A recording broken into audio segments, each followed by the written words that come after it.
Então, vamos começar falando da definição de orquiectomia. Toda cirurgia, ou a grande maioria das cirurgias veterinárias, elas são nomeadas através da sufixação, ou seja, a gente associa uma palavra a outra para que a gente tenha, então, o nome de uma cirurgia. Orqui quer dizer testículo e ectomia quer dizer retirada. Então, orquiectomia é a retirada dos testículos, mas não só os testículos vão sair nessa cirurgia. Também vai sair os epidídimos, os 2 epidídimos, né, dos 2 testículos e também uma parte do cordão espermático. E aqui eu já queria chamar a atenção para um ponto importante. A orquiectomia é uma das cirurgias, junto com a ovário-esterectomia, nas fêmeas, uma das mais realizadas para aquele cirurgião de pequenos animais, por aquele cirurgião de pequenos animais.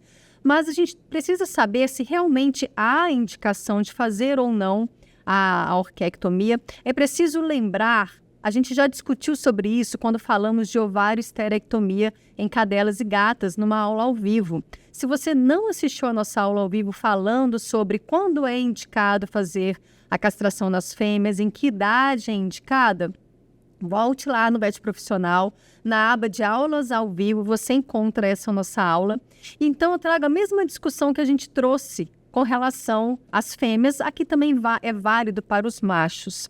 Porque a gente vê muito esse tipo de dizer, né, que castração é um ato de amor, tanto para machos quanto para fêmeas. E eu trago essa provocação. Será que sempre ele é um ato de amor? Será que a gente não precisa, de repente, pensar se uma simples que eu digo, né, ovário-esterectomia, ou uma simples orquiectomia sempre é necessária, sempre é indicada?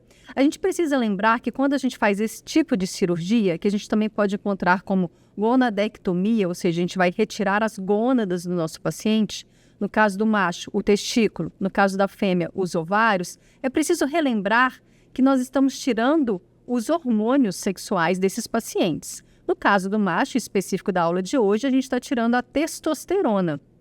É preciso lembrar que esse tipo de hormônio tem uma função no desenvolvimento do seu paciente. Então, você retirar o testículo, retirar a fonte de testosterona, tem uma indicação, mas obviamente que ela vai ter algumas consequências. Então, isso é preciso ser pesado para saber se vale a pena ou não você realizar a orquiectomia, tanto em cães quanto em gatos. Nós vamos falar um pouquinho sobre isso na nossa aula. Então, não é que eu estou dizendo que não vale a pena ou que não é indicado a orquiectomia. Mas, hoje em dia, os proprietários estão cada vez mais acessíveis ao conhecimento e eles podem perguntar ou questionar a você se sempre é realmente indicado esse tipo de cirurgia, certo? Então, uma primeira frase que eu trago aí para vocês é: generalizar é o caminho mais fácil para se errar, certo? Então, quando a gente fala de qualquer tipo de cirurgia, nós não podemos generalizar os pacientes, principalmente porque nós temos pacientes de diferentes raças, muitas vezes diferentes idades, são pacientes com cada um com a sua individualidade, muitas vezes com comorbidades, principalmente quando a gente também junta a tudo isso, os gatos, certo? Então, não podemos generalizar. Então, tudo que eu falar aqui hoje, você, médico veterinário, precisa também levar em conta o que você está vendo daquele seu paciente, da individualidade daquele seu paciente para decidir ou não. Então, não generalize, não coloque todo mundo numa mesma caixa e ache que tudo vale para todo mundo, certo? Nós vamos falar aqui que vai depender muitas vezes da indicação e da idade, da raça do paciente. A gente tem que pesar se há ou não comorbidades para realmente avaliar se é necessário ou não esse tipo de cirurgia, ok? Outra coisa que eu trago também, que eu falei que é importante quando a gente fala desse tipo de cirurgia, né, de castração, que eu vou falar aqui, pessoal, de 2 tipos ou de 2 grandes grupos diferentes. Quando a gente fala de animais que vivem em situação de rua, tanto cães quanto gatos, não há o que se discutir com relação à importância da orquiectomia, certo? São pacientes que que, por estarem na rua, acabam se reproduzindo, e isso vai aumentando cada vez mais um problema, que é um problema de saúde pública, que é um número grande de animais errantes. Então, quando eu estou falando desse tipo de população, não há o que se discutir em se realizar ou não a orquiectomia, e muitas vezes não há nem que se discutir a idade melhor para se fazer. Aqueles animais que estão em abrigos e que vão ser adotados, eles precisam ser adotados de forma que já tenham passado pela orquiectomia, ok? Agora, quando eu falo de uma outra população, aquela população de animais que tem um tutor responsável, animais que passam pelo atendimento veterinário, que fazem acompanhamento com o veterinário, que ficam dentro de casa, que têm tutores responsáveis, essa população, esse tipo de paciente é que nós vamos realmente discutir quando fazer e se realmente é necessário fazer a orquiectomia, tá? Então, quando eu falo de animais errantes, não há discussão. Precisa ser feita a orquiectomia nesses pacientes, ok? Então, vamos falar aqui, então, das indicações. A primeira indicação, primeiro eu vou dividir assim, ó, nós temos as indicações eletivas e as indicações terapêuticas, também conhecidas como indicações patológicas. As eletivas são aquelas indicações onde o paciente não tem um problema, não tem uma doença, e você pode marcar a cirurgia para o melhor momento, tanto para o paciente, quanto para o veterinário, quanto para o proprietário, o tutor. Não há uma emergência, uma urgência em fazer esse tipo de cirurgia. E aquelas indicações terapêuticas são aquelas indicações onde a cirurgia, muitas vezes, ela é feita para tratar algum problema ou para evitar algum tipo de problema, certo? Então, a principal aí, ó, a primeira, e muitas vezes é o que o proprietário traz para você como desejo ou como indicação, é evitar coberturas indesejadas, ou seja, diminuir a taxa de reprodução do paciente. Muitas vezes, falando daquela população de animais que ficam dentro de casa, tutores responsáveis, não dos animais errantes, né? O proprietário, de repente, tem um macho, uma fêmea. O proprietário é um cachorro que vive no sítio e ele não gostaria que o cachorro fugisse, que o cachorro cruzasse com outras cadelas. Então, para evitar esse tipo de situação, é indicada a orquiectomia. Quando a gente fala da população de cães errantes, de cães em situação de rua, obviamente que a orquiectomia tem o objetivo de controle populacional.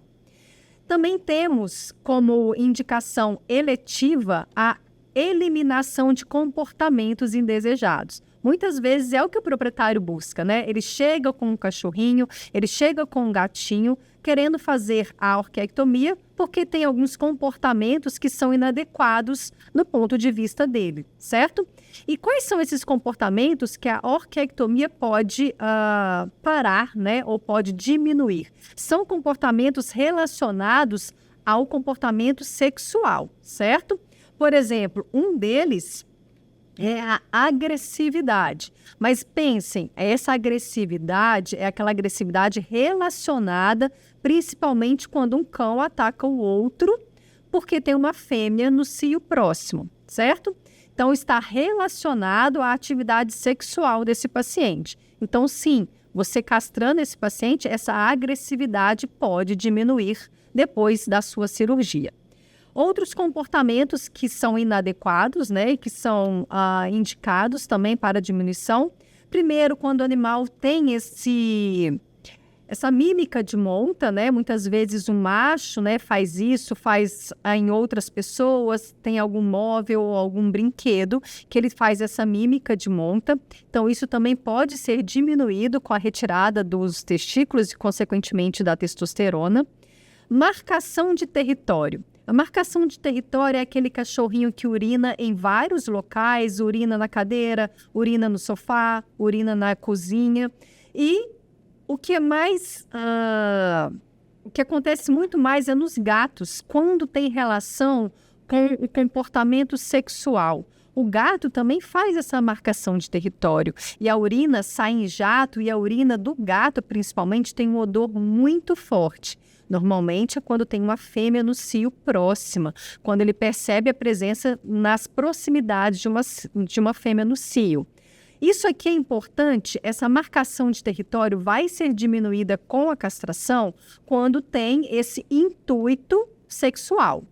Agora, pode não diminuir tanto quando a gente já tem um comportamento do paciente, ou seja, não tem mais tanta relação sexual, mas o cachorrinho ao longo de anos fazendo xixi no pé do sofá, você não deve ou não deveria falar com o seu proprietário que depois de anos isso vai ser resolvido com uma orquiectomia, ok? Então, quando é com o intuito de marcação de território por causa de fêmeas, isso pode ser diminuído com orquiectomia. E por último, aqui eu coloquei aquele gato, principalmente gato, não que não vai acontecer com os cães, mas aquele gato e cachorro que saem, que fogem, que vão dar as suas voltinhas por causa de fêmeas no cio. Isso também tende a diminuir. E também diminui, obviamente, as brigas, né? Principalmente gatos, quando saem, principalmente à noite, à procura de uma fêmea, muitas vezes eles brigam entre eles e o gato volta todo machucado. E, obviamente, que essas fugas também vai ocasionar, eventualmente, traumas e principalmente atropelamentos. Então, essas passeadas dos gatos, principalmente, tendem a diminuir quando você faz a orquiectomia. Então, são as principais indicações com relação ao comportamento do seu paciente. Agora, vamos falar de indicações terapêuticas, ou seja, aquelas que estão relacionadas a tratar problemas ou a evitar alguns tipos de problemas, alguns tipos de patologias. O primeiro deles aí que eu coloquei, neoplasias testiculares. Obviamente que se você tira o testículo através da cirurgia, não vai ter um testículo para ter neoplasia, ok? Outra coisa, isso aí é para evitar. Agora, se um paciente já tem uma neoplasia testicular, a orquiectomia também é indicada como tratamento. Seja para tratar, seja para evitar, ela é eficiente nesse tipo de neoplasia. Quer assistir mais conteúdo como esse? Se inscreva no nosso canal.